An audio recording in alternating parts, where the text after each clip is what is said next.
as a police officer, I'm compelled to make this video. I've been in law enforcement for 10 years, and I'm speaking to my peers, other fellow officers, people in any kind of law enforcement position.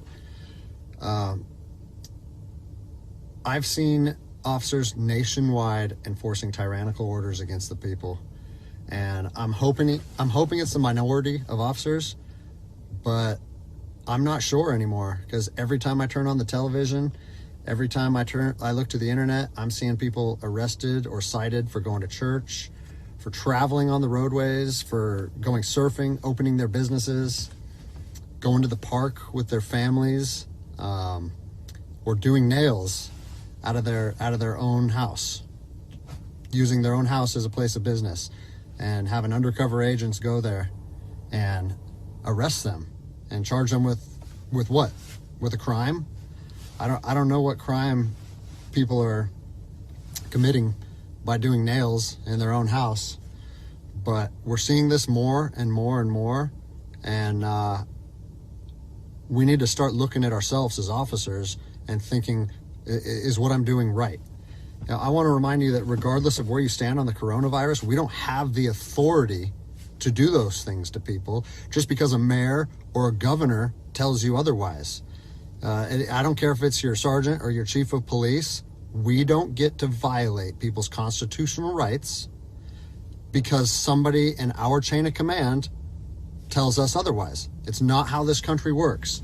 Those are de facto arrests.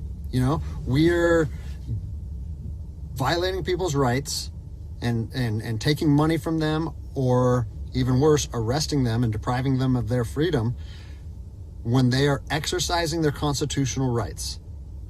So let's talk about that. Let's read something right here off of the Declaration of Independence. All men are created equal. Among these, we have the right to life, liberty, and the pursuit of happiness. That to secure these rights, governments are instituted among men, deriving their power from the consent of the governed, meaning our power and any government official's power is derived from the people. Okay? We don't hold power over our citizens. It's contradictory to everything that our country stands for. And this is what I'm seeing. First Amendment rights, telling people they can't go to church, freedom of religion. Okay? Telling people they can't protest, freedom of assembly. Fourth Amendment violations, illegal traffic stops to check for papers. What are you, the Gestapo? Is this 1930s Nazi Germany? You don't get to stop people unless you have reasonable suspicion or probable cause that they have committed a crime. And I know people that have personally been stopped saying, we want to see papers showing that you're essential. David 2, copy a phone call. That is not how our job works, okay? What really has been pissing me off lately is the fact that these officers that are going out here and enforcing these tyrannical orders, what they're doing is they're making my job and my safety, or they're putting my job and my safety at risk. Because what you're doing is you're widening the gap between public trust and law enforcement officers. And what that's going to do is it's going to, look at what's happened to law enforcement in the last 10 years. Less and less public trust, and more often than not, that is a result of isolated incidents that get blown out of proportion. Well, they're not isolated anymore. They're happening every single day. And the thing that I want you guys to realize is that our power that we hold as law enforcement officers is nothing more than a facade. It's a badge and a gun. And people, you don't realize, if you haven't lived in anarchy, if you haven't seen combat, things can be stripped from people in a heartbeat. And that's what I'm afraid of. I'm afraid that these actions are going to wake a sleeping giant, i.e. the American people, okay? They are going to be put in a position where they won't have their rights trampled anymore. And us as law enforcement officers, we'll have our ability to enforce the law stripped from us in about 10 minutes. Okay? I think what is going to happen if this continues is we're going to see bloodshed in the streets. Okay? I don't want to see bloodshed in the streets on either side of this coin. I don't want to see fellow officers get injured or killed, and I certainly don't want to see citizens get injured or killed.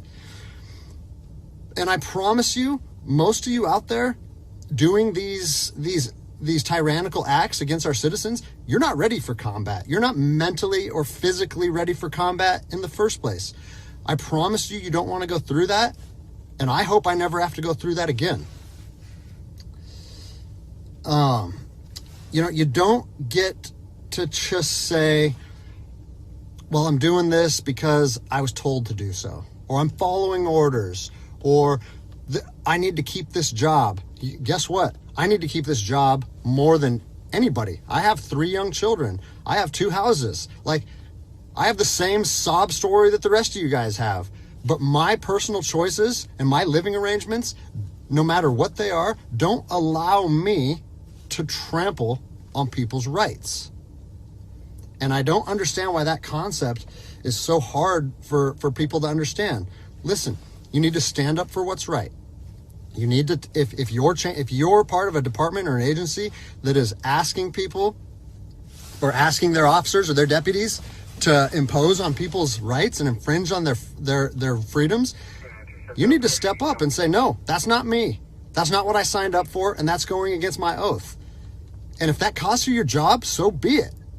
At least you'll be able to look at yourself in the mirror at night. I've already expressed this to my department. And luckily for me, I come from a department that I feel like my chain of command shares my view, but I don't care what department you're part of or what your chain of command thinks. You don't get to trample on people's liberty. And so, as a special operations veteran, I've fought on the streets of Iraq under the U.S. government's guise of freedom.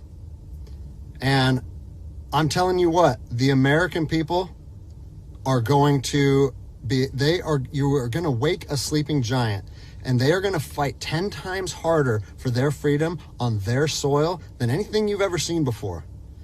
And if that's something you're willing to face, then keep trampling on people's rights. But I promise you, the American spirit of defiance is going to rise again, and it's going to be a big problem for our country. So I'll leave you with this, something that I learned as an E-nothing in the Army. No matter what situation you're put in, if you look inside yourself and ask yourself one question, am I doing the right thing? You ask yourself that, you know the answer. And no amount of money or no order or law or anything should be able to make you go against doing the right thing. So I'm imploring officers to look inside themselves and ask themselves, is this what I want to be doing to my citizens? And I think the answer is clear. And if we all stand up together, guess what? It'll be a non-issue, no factor, because people and law enforcement will be united like we should be. As a police